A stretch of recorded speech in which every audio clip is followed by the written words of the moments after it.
9th question. ಇಲ್ಲಿ ಈ question ನ ತುಂಬಾ ರೀತಿಯಲ್ಲಿ ಬೇರೆ ಬೇರೆ ಕ್ವಶನ್ ಪೇಪರ್ ಅಲ್ಲಿ ಕೇಳಿದ್ದಾರೆ. Okay, so it is nothing but summary of the poem children. So how does the poet discriminate jazz players appearance in his artistic character? How does the poet discriminate jazz players' appearance? Again in 2017 and June 2017. In April 2018, the physical appearance of the jazz player does not match when he plays on his saxophone, explain. So ಆತನ physical appearance ಆತ saxophone ನುಡಿಸುವಾಗ match ಆಗ್ತಿರ್ಲಿಲ್ಲ, explain ಮಾಡಿ ಅಂತ ಹೇಳಿದ್ದಾರೆ. June 2018 ಅಲ್ಲಿ draw a contrast between the musical ability, ಆತನ ಸಂಗೀತದ ಸಾಮರ್ಥ್ಯ ಮತ್ತು ಆತನ ಅಪಿಯರೆನ್ಸ್, ಆತನ ಲುಕ್ಸ್ ಬಗ್ಗೆ ಹೇಳಿ ಅಂತ ಕೇಳಿದ್ದಾರೆ. ಅದೇ ರೀತಿ in April 2019 describe the two faces of jazz player. ಇಲ್ಲಿ ಟೂ ಫೇಸ್ ಇದೆ ಆತನಿಗೆ, one before music and after the playing the music, ಅದನ್ನ ಡಿಸ್ಕ್ರೈಬ್ ಮಾಡಿ ಅಂತ ಕೇಳಿದ್ದಾರೆ. In June 2019 the poverty filled life of the jazz player cannot bring down his spirits on the music. ಆತನಲ್ಲಿ ಅಷ್ಟು ಬಡತನ ಇದ್ರೂ ಕೂಡ ಸಂಗೀತದ ಬಗೆಗೆ ಆತನ ಒಂದು ಸ್ಪಿರಿಟ್ ಅನ್ನ, ಹುರುಪನ್ನ ಕಡಿಮೆ ಮಾಡಿಲ್ಲ ಅಂತ. ಯಾಕೆ ಅಂತ ಕೇಳಿದ್ದಾರೆ. In April 2022, the jazz player's pathetic life is lifted by music. ಆತನ ಒಂದು ನೋವು ಭರಿತ ಜೀವನವು ಸಂಗೀತದಿಂದ ಮೇಲೆತ್ತಲ್ಪಟ್ಟಿತ್ತು ಹೇಗೆ ಅಂತ ಕೇಳಿದ್ದಾರೆ. ಜೂನ್ 2022 ನಲ್ಲಿ music is the voice of the soul. Music ಅನ್ನೋದು, ಸಂಗೀತ ಅನ್ನೋದು ಆತ್ಮದ ಒಂದು ಧ್ವನಿ. ಇದನ್ನ ಜಾಸ್ ಪೋಯಮ್ 2 ಪದ್ಯದ ಮೂಲಕ ವಿವರಿಸಿ ಅಂತ ಕೇಳಿದ್ದಾರೆ. Justify the statement with reference to the poem jazz poem 2.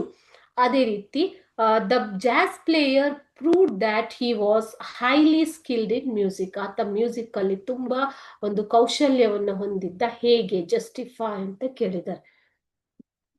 ನಾವೀಗ ಈ ಸಮರಿನ ನೋಡೋಣ. ಓಕೆ, ಸೊ ಇದು ಜಾಸ್ ಪ್ಲೇಯರ್ ನ ಚಿತ್ರಣ. The poet describes the appearance of old jazz player and how he gets transformed when he plays music he loves. So poet ಅವರು ಇಲ್ಲಿ jazz player ನ appearance, ಆತನ ಆತ ಹೇಗಿದ್ದ ಅನ್ನೋದನ್ನ ವಿವರಿಸಿದ್ದಾರೆ. ಅದೇ ರೀತಿ ಆತ ಮ್ಯೂಸಿಕ್ ಪ್ಲೇ ಮಾಡೋದಿಕ್ಕೆ ಸ್ಟಾರ್ಟ್ ಮಾಡಿದ್ಮೇಲೆ ಹೇಗೆ ಬದಲಾದ, ಟ್ರಾನ್ಸ್ಫಾರ್ಮೇಶನ್, ಬದಲಾವಣೆ ಹೇಗಾಯ್ತು ಅಂತ ಹೇಳಿದ್ದಾರೆ. ಫಸ್ಟ್ ಆತನ ಅಪಿಯರೆನ್ಸ್ ನ ನೋಡೋಣ. We'll see the appearance first. Okay, the jazz player had a rough unshaven face. ತುಂಬಾ ಒರಟಾದ, ಶೇವ್ ಮಾಡದೇ ಇರುವಂತಹ ಫೇಸ್ ಅನ್ನ ಆತ ಹೊಂದಿದ್ದ. ಅಂಡ್ ಅ ಸ್ಯಾಗಿಂಗ್ ಸ್ಟಮಕ್, ಅದೇ ರೀತಿ ಜೋತಾಡುವ ಹೊಟ್ಟೆಯನ್ನ ಆತ ಹೊಂದಿದ್ದ. ಹಿ ವೋರ್ ಅ ಫೇಡೆಡ್ ಬ್ಲೂ ಶರ್ಟ್, ಆತನ ಶರ್ಟ್ ತುಂಬಾ ಬಣ್ಣ ಮಾಸಿತ್ತು, ಮಾಸಿದ ನೀಲಿ ಶರ್ಟ್ ಅನ್ನ ಆತ ತೊಟ್ಟಿದ್ದ. ಅ ಲೂಸ್ ನೆಕ್ ಟೈ, ತುಂಬಾ ಲೂಸ್ ಆದಂತಹ neck tie. And an old jacket, ಇದಿಷ್ಟು ಆತನ ವಸ್ತ್ರ. An old neck tie, a jacket, old jacket and a faded blue shirt. then comes to his shoes. His shoes were run down, ಅಂತಂದ್ರೆ ತುಂಬಾ ಸವೆದು ಹೋದಂತಹ shoe ಅನ್ನ ಆತ ತೊಟ್ಟಿದ್ದ. Across his chest was an old saxophone, alto saxophone ಅನ್ನ ಆತ ತೊಟ್ಟಿದ್ದ. Supported from his neck by a wire coat hanger, ಆತನನ್ನು ಹೇಗೆ ಆತ ಅದನ್ನು ತೊಟ್ಟಿದ್ದ. How he wore the saxophone through using a wire coat hanger. Wire coat hanger ನ use ಮಾಡಿಕೊಂಡು ಆತ ಅದನ್ನ ತೊಟ್ಟಿದ್ದ. The jazz player at first had a weary expression on his face. Weary expression means which lost interest in life. So ತುಂಬಾ ಜೀವನದಲ್ಲಿ ಎಲ್ಲವನ್ನು ಕಳೆದುಕೊಂಡಂತಹ ಒಂದು ನೋಟವನ್ನ ಆತ ಹೊತ್ತಿದ್ದ, expression. He kept his head down and seemed lifeless. ಆತ ತನ್ನ ತಲೆಯನ್ನ ಕೆಳಗೆ ಹಾಕಿಕೊಂಡು ಜೀವ ಕಳೆಯೇ ಇಲ್ಲದಂತೆ ಆತ ನಿಂತಿದ್ದ.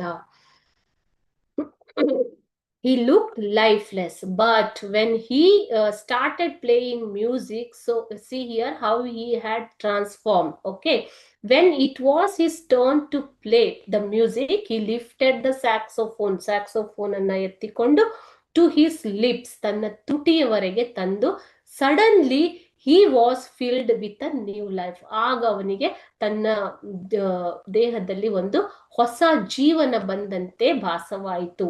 he was not longer a helpless old man. ಈಗ ಆತ ಒಬ್ಬ ಅಸಹಾಯಕ ವಯಸ್ಸಾದ ಮನುಷ್ಯ ಅಲ್ಲ. there was some magical power in his music. ಆತನ ಒಂದು ಸಂಗೀತದಲ್ಲಿ ಒಂದು ಮ್ಯಾಜಿಕಲ್ ಪವರ್ ಅಂದ್ರೆ ಒಂದು ಜಾದು ಶಕ್ತಿ ಇತ್ತು. Which ಡ್ರೀವ್ people towards him. ಆತ ಸಂಗೀತ ನುಡಿಸ್ತಾ ಇದ್ದಾಗ ಎಲ್ಲ ಜನ ಆತನ ಹತ್ರ ಸೇರ್ತಾ ಇದ್ರು.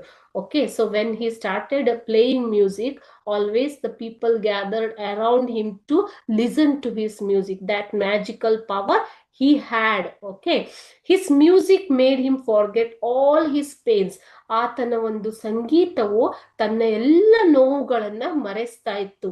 and made his mind free. ಆತನ ಮನಸ್ಸನ್ನ ಸ್ವತಂತ್ರವಾಗಿ ಮಾಡ್ತಾ ಇತ್ತು. Like a bird flying higher and higher. So ಆತ ಮ್ಯೂಸಿಕ್ ನುಡಿಸ್ತಾ ಇದ್ದಾಗೆ he had transformed into a bird. means his mind was that much free, like flying bird in the sky, higher and higher. he was totally lost in the beautiful music he produced. ಆತ ತಾನು ನುಡಿಸಿದಂತಹ ಒಂದು ಸುಂದರವಾದ ಸಂಗೀತದಲ್ಲಿ ಕಳೆದು ಹೋಗ್ತಾನೆ. till he stopped playing it. ಎಲ್ಲಿವರೆಗೂ ಆತ music ನುಡಿಸೋದನ್ನ stop ಮಾಡ್ತಾನ, ಅಲ್ಲಿಯವರೆಗೂ ಹಕ್ಕಿಯಂತೆ ಹಾರ್ತಾ ಇರ್ತಾನೆ ಅನ್ನೋದು ಇದರ ಅರ್ಥ ಮಕ್ಕಳೇ. this much you have to write for this question. okay, this is the question to be written in 8 to 10 sentences.